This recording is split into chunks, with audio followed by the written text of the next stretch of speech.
เอาข้าวเย็นมาแล้วก็มาอุ่นให้มื้ออื่นเช้ามาอุ่นอุ่นกินโอ้แล้วเฮาก็กินข้าวกับตอนเที่ยงเพิ่นเฮากินอิ่มแล้วก็แล้วเลยเฮาก็บ่กินอีกตอนแรกโอ้อาศัยว่าเอาข้าวมาแล้วก็อุ่นกินบ่เคยได้มีข้าวสารนึ่งจักเทื่อบ่เย็นน่ะมาแล้วโดยเนี่ยขาวเพิ่นเอาให้ดอกเพิ่นห้องรถมาตู้ไผเข้ามาเอาผูกกับถุงยางไปบ่ชะได้มีฮักมีคนเป็นโทษดิเงี้ยขออนุญาตนำพี่น้องน้องเงี้ยเนาะเนี่ยเราก็ได้เราบ่ได้มีห้องน้ำแต่เราไปถ่ายอยู่วัดเราอ่ะโอ้นักมาแล้วครับโอ้นักมาแล้วช่วงมึงแม่พุ่นน่ะมึงนี่กูจะเฮ็ดได้อวบลูกนิ้วต้องเฮ็ดเนาะเนาะอันนี้เราก็โฟมเรามาขังนี่ซื้ออันนี้กี่ยั่วฮักบ่ได้บ่แอนนี่เดือนเขานำจำไปตกนี่ทับหัวข่อยป๊บบ่ทันได้นี่เนาะพระเดชพระคุณนำลูกเด้อหลานสาวขอโทษซื้อยังล่ะซื้อบุญมาพ่อโอ้นางบุญมาตายดีเลยลูกอันซื้อบุญมาเจ้าเลี้ยงพ่อเลี้ยงแม่แล้วเจ้าเด้ไอ้มันซื้อได้ขายของให้เจ้าจิตใจกว้างๆติก่อนเก่าก่อน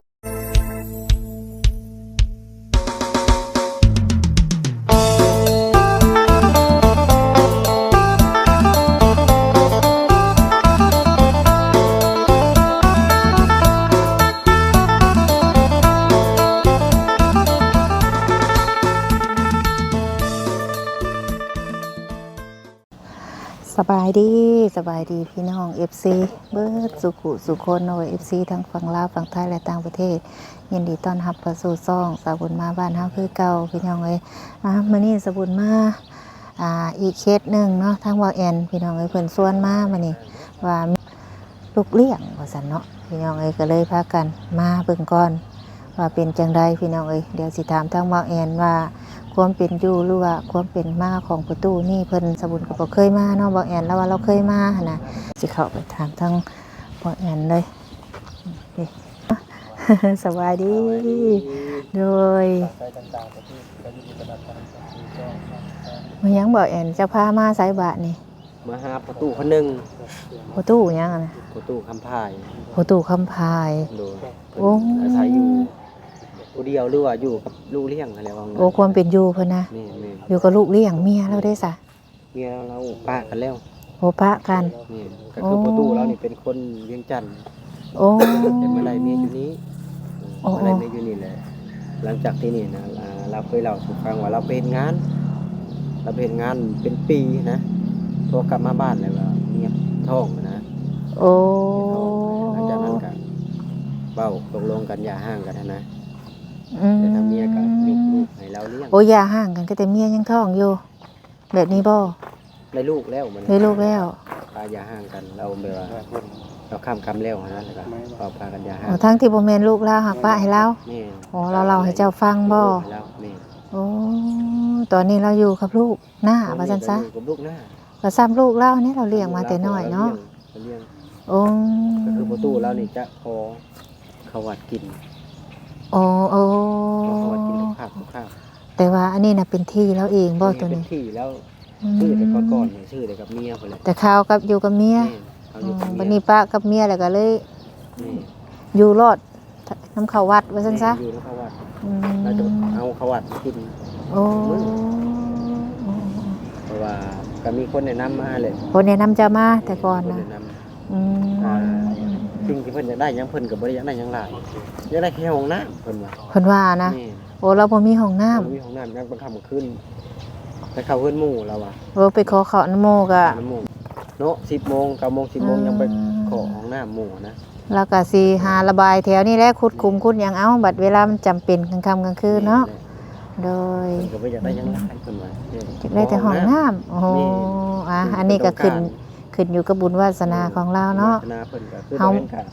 เคยเข้ามาประมาณ3ครั้งนี่แหละที่เฮามาถ่ายนี่ก็เฮาก็มาถ่ายทำเพื่อว่ามีทั้ง FC ทั้งผู้ใหญ่ใจดีเพิ่นเห็นเนาะอันนี้ก็โดยขึ้นอยู่กับผู้ใหญ่ใจบุญเพิ่นคือเก่า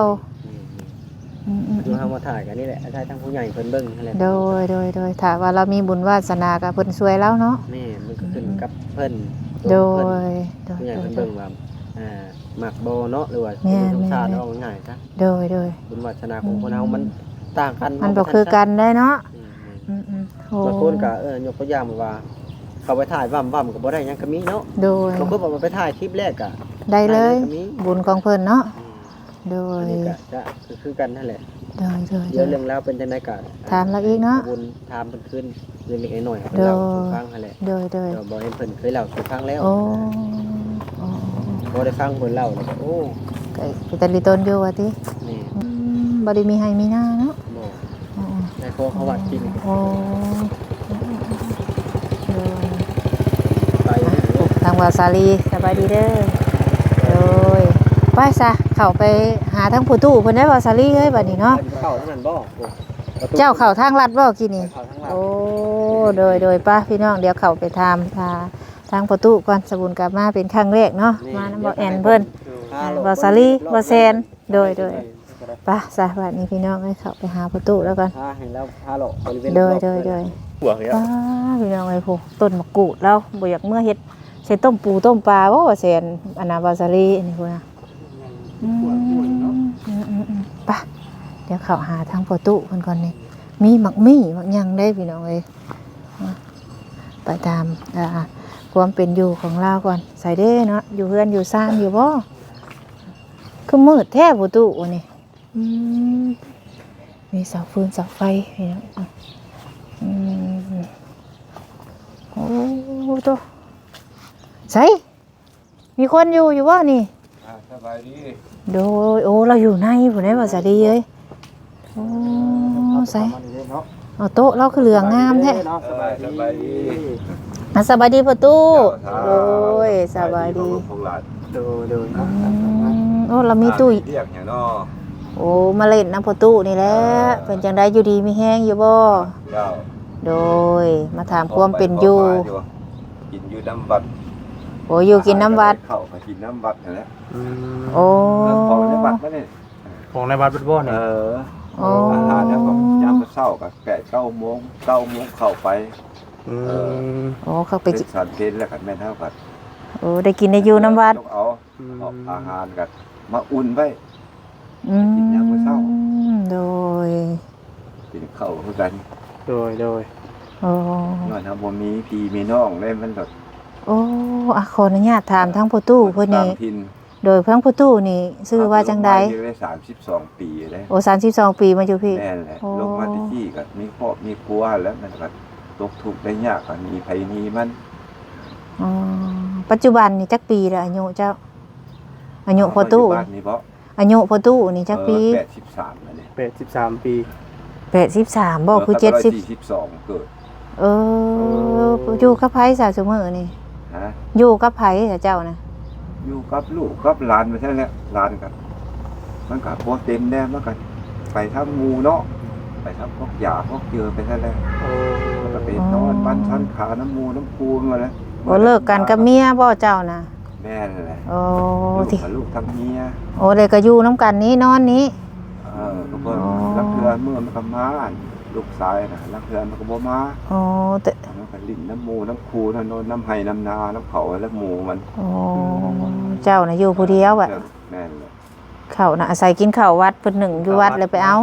เจ้ายามมื้อเช้าก็ไปเข้าไปวัดสาธุเลยผ่านมาก็คือตู้หยอกตู้เย็นให้แหละเพิ่นเอาให้นี่ โอ้ทางวัดเพิ่นให้ อยู่ทางในบัตรเพิ่นให้ เพราะว่าเขาสร้างวัดเพิ่นได้แต่ปี1990 โอ้เจ้าสร้างวัด แม่นแหละมันบ่มีสร้างได้ตะกี้เฮาลงมา โอ้ ลงมาเฮ็ดเวียกกับแขกกันเลยไทบ้านนี่กันเลยไปขอเป็นลูกน้อง โอ้ เอากันเลยเอากันลงมาแต่งปี1991 กับเมียน่ะบ่ แม่นแหละ เบิ่งเด้อขออนุญาตติดอันไม้ใส่ในเด้อประตูเด้อ เอา โดยไอ้ได้ยินเนาะโอ้ เลยป้ากันอยู่ ปะ เท่า กันจักปีแล้วปะกัน โอ้ได้20ปลายปีเลย โอ้ประตูก็บ่ได้สร้างครอบครัวใหม่เลย บ่เอามาก็28ปีแล้วอายุมันก็เลยป้ากันเวลาลูกอายุลูกได้4 ปี โอ้ลูกนี่ลูกเมีย ลูกทำเมีย โอ้ มันก็เที่ยวไปเที่ยวมาแล้วเฮือนแม่มันก็อยู่เหนือนี่ โดย เอานั่งก่อนนะ นั่งได้บ่โดย โอ้เจ้านอนนอกหรือนอนใน เอ เฮื อ อน นอนนี่นอกนั่นแหละ อยู่ในเฮือนก็มีบ่นอนบ่หยังบ่ บนทางในนี่เป็นลูกซ้าย โอ้ มื้อใดมันมาก็นอนมื้อใดมันบ่มาก็เรื่องของมัน โอ้เจ้าน่ะนอนอยู่นี้ เจ้า โอ้โอ้โอ้หรือว่าที่ดินดอนตอนหญ้านี่เป็นของเจ้าบ่ แม่นอืม ซื้อแต่ปี2000พอว่าดินเก่าอยู่เทิงพุ่นดินเก่าอยู่เทิงพุ่นขาย500,000แม่นละ500,000ซื้อเพิ่น11,000กีบตะกี้ ขาย นะ 500,000กีบ แล้วก็มาขายปี99ก็ฮุบขึ้นเมื่อเฮ็ดเวียกเวียง โด อยู่เดินท่านหลวง แล้วพาครอบครัวแล้วขึ้นเมื่อพี่น้องขึ้นเมื่อเฮ็ดเวียกอยู่เพิ่นตกปี2002ก็ลงมาได้เงินแล้วก็ลงมาซื้อดินตัวนี้ โอ้ ซื้อดินตัวนี้500,000นะ โดย 500,000 โอ้อันนี้นะ500,000กีบเนาะคือเดี๋ยวนี้ก็บ่ได้เด้เนาะ แม่นแล้วต่อมาก็เลยเฮาก็สิขึ้นเมื่อเบิ่งเวียงจันทน์อีก โอ้บ้านเกิดเมืองนอนของเจ้าน่ะอยู่ไส บ้านเกิดเมืองน้อยอยู่ทางงอนเมืองไสธานี โอ้ ทางงอน บ้านเกิดแท้ๆนี่ทางงอนเมืองไซธานี แม่นครหลวงเวียงจันทน์ อ๋อ เออ ๆๆเด้อ โอ้ ทางประตูนี่มาได้เคยเมื่อยามบ้านอยู่บ่เด็ด เมื่อแต่ปี2000เท่าไหร่2023 อืม เมื่อ ญาติพี่น้องก็บ่มีบ่ทางบ้านเกิดเมืองนอนบ่ เขาก็ทุกข์ยากจนเฮือนนั่นแหละ โอ้ จักที่เบิ่งไผก็เบิ่งไผบ่ได้ โอ้คือว่าอันนี้เจ้าปลูกจักปีแล้วนี่เฮือนตัวนี้ ตัวนี้บ่ โดย มันก็ปีปุ๊บบางปี2003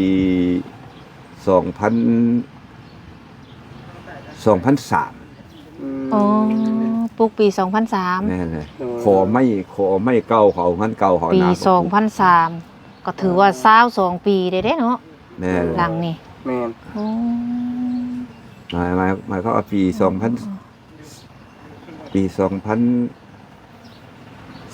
นี่ โดย ก็เลยมาป้ากัน ป้ากันปี 2003 พอเพิ่นดินสู้ได้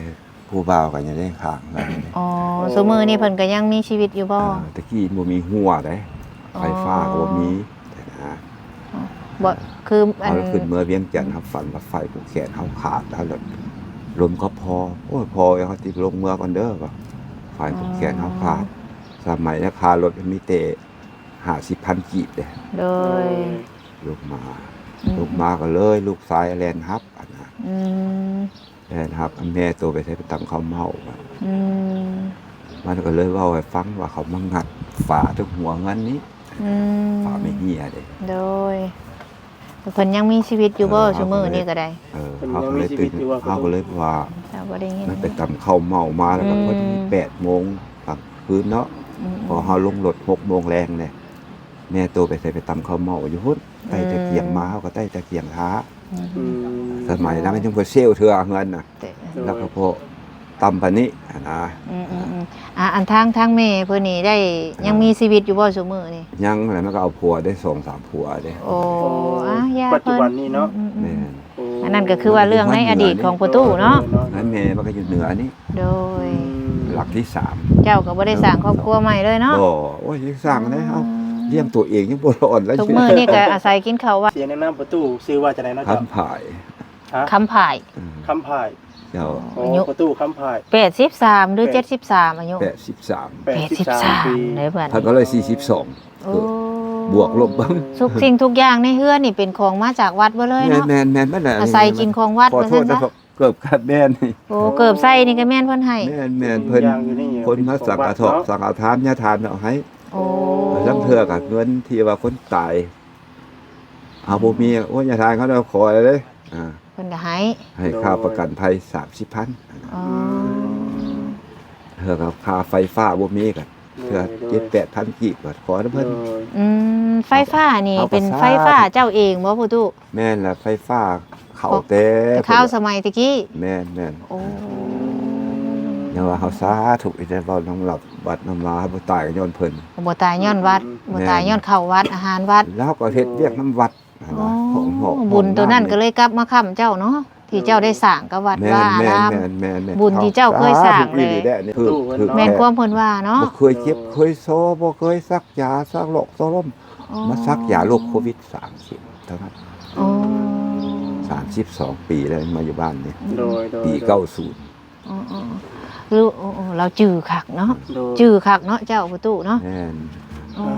แบบว่าเพิ่นนี่บ่ได้เคยนึ่งข้าวนึ่งน้ำมีแต่อาศัยน้ำวัด เฮาก็เอาข้าวเย็นมาแล้วก็มา อุ่น ให้มื้ออื่นเช้ามาก็อุ่น อุ่น กิน โอ้ แล้วเฮาก็กินข้าวกับตอนเที่ยงเพิ่นเฮากินอิ่มแล้วก็แล้วเลยเฮาก็บ่กินอีกตอนแรก อ๋ออาศัยว่าเอาข้าวมาแล้วก็อุ่นกินบ่เคยได้มีข้าวสารนึ่งจักเทื่อบ่ ข้าวสารกับหลานซ้ายมันก็มาให้เด้ โอ้เบานั้นมาให้มื้อนั้น แม่น อ๋อ ตีจันทร์ก็เอามาให้อ่า โอ้เอา ข้าว พี่ สาร น้องเว้ย โดย แต่ยังมีได้ในถังยังมีอยู่แต่ส่วนหลายมันบริสุทธิ์กินมันแบบ กินข้าวที่วัดเพิ่นให้เนาะ โดย ข้าวเย็นมา อ๋อ แล้ว โดย เนี่ยข่าวเพิ่นเอาให้ดอกเพิ่นห้องรถ อื มา ตู้พายเข้ามา อืม เอาผูกกับถุงยางไปแต่แรงแต่ละเศร้า ยังดีที่ว่าเราบ่เจ็บบ่ไข้เนาะ โดย อืม เนี่ยท่านก็ย้อนว่าเขาเคยสร้างวัดสร้างวาแล้วกุฏิกุฏิอโลกอารามตะกี้บ่มีสร้างไม่ได้เขาปิดสร้างเขาฉีดให้เขาแล้วเขาบาก โอ้ ชาวบ้านเนี่ย โดย สมัย เดี๋ยว 10 ปี20 ปีขึ้น ทีแร แล้ว กเพิ่นว่าสร้างบุญไว้หลายๆมันสิได้บุญนั่นสิได้มาค้ำเฮาเนาะ ก็คือเพิ่น สมั ว่าย นี้มีจะ27หลังคาเฮือน แต่ก่อน เดี๋ยว นะ นี้มัน ว่า 130ปลายหลังคาเฮือน อันนี้เพิ่นเอิ้นบ้านหยังเพิ่นน่ะ บ้านนาทราย นาซ้ายน้อยบ่ นาทรายน้อยนาทรายคำ โอ้ สายคำนาสายน้อยนาสายค เออ แล้วก็มีเครื่องปลูก ตัว ของ นั้น ทางร้ายแล้ว ตัว ค่ะ นั้นมันนาทรายท้อง โอ้ แต่ว่าหักพอบ้านเดียวกัน ำโดย บัดนี้เขามาห้องนาทรายเหนือนาทรายใต้ โดย เขตเขาเลยนาทรายเหนือ เราอยู่ อันนั้นนาทรายใต้ เราอยู่กับลูกชายแล้วเนาะลูกเราสองคน ลูก แห เรา ละ 2 คนบ่ อยู่กับเราสองคนกับลูกนี่ มันมี2คนแล้ว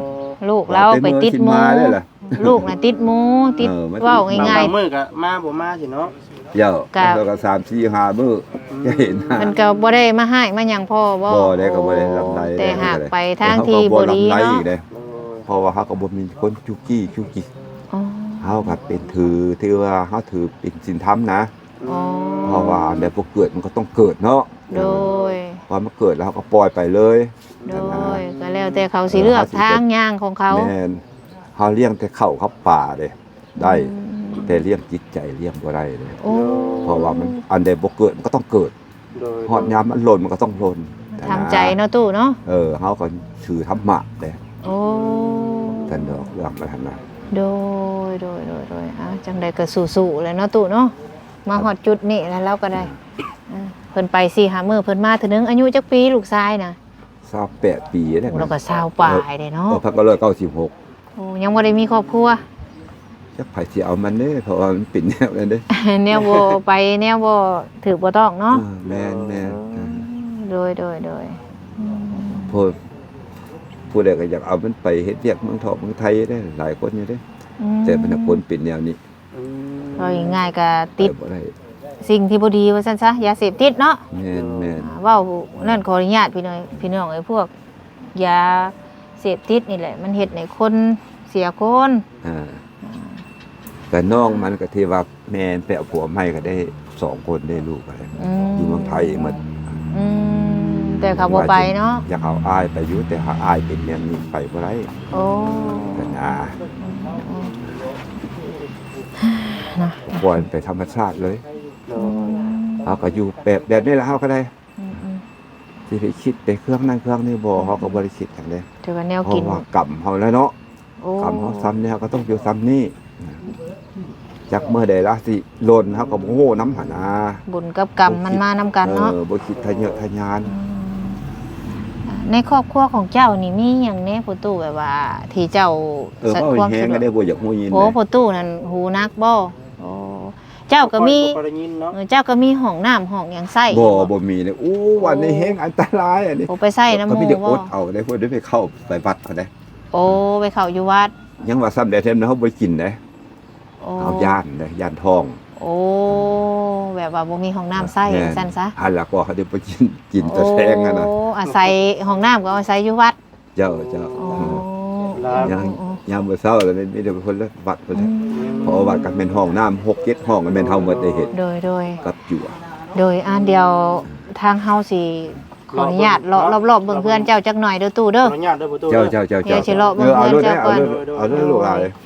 เดี๋ยวเฮาสิขออนุญาตเลาะเบิ่งก่อน บ่มีหยังดอกเพราะว่าพวกเขาไปถ่ายสายมีแต่ไปถ่ายอยู่วัด โดยสบายดีบ่แซนจักเข้าไปเบิ่งดูข่อยก็ไปสัมภาษณ์เราหน่อยนึงกินนี่เนาะ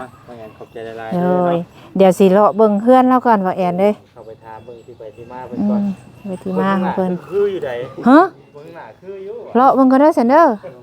อ่ะโอ้แม่นบ่โอ้เราค้ำเมียนนี่น่ะคันปลดนี่ออกนี่แม่นอ้วบโลดเนาะว่าแอนเนาะเบิ่งย่างไปเบิ่งกัน แต่ว่าเฮาเบิ่งเต็มๆน้องๆ โอ้เนี่ย เสาสิล่มมาได้เนาะ อุ้ยคือไม่ค้ำบักใหญ่พุ่นน่ะพี่น้องเอ้ย เสาสิล่มมาได้ โอ้ยมาเลาะเบิ่งใกล้ๆก่อนพี่น้องมันมีกกไม้กกตอกค้ำไว้ดิมีกกคามแม่น ถ้าพวกกัน โอ้เบิ่งมาอ่ะย่างนะพี่ก่อน มักกะเสกบ่เนาะเนี่ยเสาดิ แล้วก็ เสาดิเซ่นะ โอ้ อุ้ยเงี้ยทางหลังนะเงี้ย เฮ้ย เนาะผลพระผลยังในข้าวเนี่ยอุ้ย โอ้ อย่างครับผม ยนี่พี่น้อง ทางหลังเนี่ยอุ้ยเงี้ยทักมาเลย อ๋อโอ้ยบ่ชลี เนาะเงี้ย จักว่าละแท้นี่บ่ชะได้ไม่ฮักนี่คนเป็นโทษดิ เงี้ยขออนุญาตนำพี่น้องเนาะเงี้ยเนาะ เนี่ยเราก็ได้เราบ่ได้มีห้องน้ำแต่เราไปถ่ายอยู่วัดเราอ่ะโอ้นี่บ่ชลีเบิ่งๆขออนุญาตเด้อพี่น้องนะอยากให้พี่น้องได้เบิ่งอะนะโหดโพแล้วนี่ เขาเบิ่งข้างหน้าคือบ่ได้ปานใดเนาะปานนี้เบิ่งข้างหลังรถ เอามาเบิ่งทางหลังนี่โหดโพ เนาะ โดยสบายดี เนาะตัวแอนพี่น้อง มาเลาะเบิ่งเมาแอน เป็น เด้ จังได๋ส อ มุนหลังจากที่เห็น บ่จักความสิเว้าข่อยก็ได้ เบิ่งทางหน้าคือทีมงามบ่เจ้า เบิ่งเท่าชนะก็คือว่าใครแน่ว่ะคันไปปลดอันตุ้ยตัวนั้นออกแล้วมันลงเลย เลย ลองน้ำมาพักเบิ่งอะไรในพื้นก็ได้ ก็พุ่นน่ะพี่น้อง พักมาแล้วพักโอ้พักมาแล้ว ช่วงเบิ่งแน่พุ่นน่ะมึงแน่นี่มึงจะเฮ็ดได้อวบลงนิ้ว ต้องเห็นเนาะไปซูนเด้อ ลงมาไปเลาะไปอ้อมๆดูบ่แม่น ผมแน่ผมนี่ทั้งนี้ก็ ฮะไปพาพี่น้อง FC หาเลาะมันก่อน นี่ก็ อืม อุ้ยขาดหมุนเบิดเนาะ อันนี้เราก็โฟมเรามาขังซื้ออันนี้ แม่นผมแล้วผมเป็นที่นอนหยังมาขังไว้นะเนาะบ่ว่าคุณฟ้าคุณหยังเซาก็ เราแบบว่าสิ่งของเราข้าวตะกี้เราเอามาแต่ฟืนไฟข้าวตะกี้มันก็ทึกเราก็อยู่กับเมียดินก็500,000เราซื้อเนาะโดยสมัยตะกี้กันคือเดี๋ยวนี้ก็สิประมาณ50,000เนาะ50,000 บาทโดยมันสิฮักบ่ได้พี่น้องเอ้ยพุ่นน่ะเลาะเบิ่งแฮงโห เขาเบิ่งข้างหน้าคือธรรมดา เอาเบิ่งทางนี้สีไข่นี่เบิ่งทาง สีมันลงมาดิ เบิ่งทางหน้าน่ะคือใหญ่เนาะบัดไปเบิ่งทางหลังโอ้ในเฮือนน่ะแล้วจักสิเป็นจังใดเนาะเจ้าเคยส่องอยู่บ่ทางใน บ่เคย โอ้บ่เคยส่อง เราทางไหน ลูกชายเราล่ะว่าคันลูกชาย แล้วเลี้ยง ให้เนาะเบิ่งเลาะใกล้ๆก่อน ทาง ไม่เข้ามาหาแล้ว นี่มันหลุดอยู่เด้นี่ลูกเบิ่งแน่นี่โอ้นี่สีหยกสียัวฮักบ่ได้บ่แอนนี่ เดี๋ยวเขานำจะไปไม่เอามาข้ามเนาะจะไปต้องเอง ตายตกนี่ทับหัวข่อยป๊บบ่ทันได้นี่เนาะ นี่ว่านี่เราไม่หน้าบ่เนาะ หน่อยโลเบิ่งก็เบิ่ง ต้องก่อนไปดูบ่เลย ฮะเบิ่งข่อยสิย่อให้ FC เพิ่นเบิ่งโอ้นี่เบิ่งขออนุญาตเด้อพี่น้องเรากินน้ำยังเนาะแต่ยังดีที่เรายังมีน้ำใช้เนาะ นี่ของมีน้ำใดใส่ ว้าวแล้วก็ชีวิตเราอยู่ได้เพราะวัดเนาะวัดเลี้ยงแล้วเราสร้างบุญมาหลายบ่แอน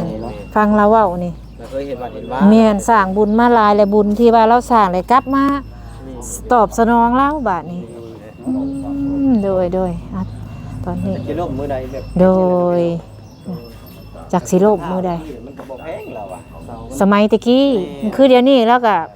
บ่มีปัญญาดอก ปัญญาแล้วอ่ะ โดย คนว่า โอ้น้ำสากนี่บ่ แม่นคนต่างประเทศ ช่วยเพิ่นช่วยเพิ่น คนต่างประเทศช่วยเพิ่น อ๋อ บ่เว้นว่าน้ำพักน้ำแรงของเพิ่นดอก มีแต่สิแหละเพิ่นเว้าคนเคยสร้างบุญมาแหละบุญที่เพิ่นสร้างเนี่ยมันกลับมาหาบัดนี้หามาสนองเราเนาะเพิ่นก็เลยมาช่วยเราว่าซั่นซะเป็นยังดีแล้วก็มีเครื่องปลูกของฟังหมักมี่หมักม่วงเนาะ บ่เป็นตะกี้เนาะในส่วนเก่า โดยพุ่นน่ะหมักมี่แล้วก็มีครบได้พี่น้องเอ้ยโดยอ่ะกินนี่เฮามาแต่เลาะเบิ่งเฮือนเจ้าตู้เอ้ยมาแต่เลาะเบิ่งหอบเฮือนเจ้านี่ป้าทางในเฮือนเรานี่บ่ได้ขออนุญาตส่องเบิ่งเนาะบ่เป็นหยังซะเดี๋ยวเฮามาเดี๋ยวมื้อหน้ามีโอกาสสิแวะมาใหม่เด้อพ่อเด้อมื้อนี้อ่ะเดี๋ยวลูกเอาเงินให้พ่อ50,000พอได้ไว้จ่ายค่าไฟเด้อพ่อเด้อ โอ้ยเส้นกับขอบพระเดชพระคุณนะลูกเด้อหลานสาวขอโทษซื้อยังล่ะ ซื้อบุญมาพ่อ โอ้นางบุญมาตายดีเลยลูก โด อัน ย ซื้อบุญมาเจ้าเลี้ยงพ่อเลี้ยงแม่แล้วเจ้าเด้ โดย คนมักศีลธรรมเจ้านะ โดย มาเข้าวัดเข้าวาได้เอาสาธุ โดย ให้นางบุญมาให้อยู่เย็นเป็นสุขอยู่ดีมีแหง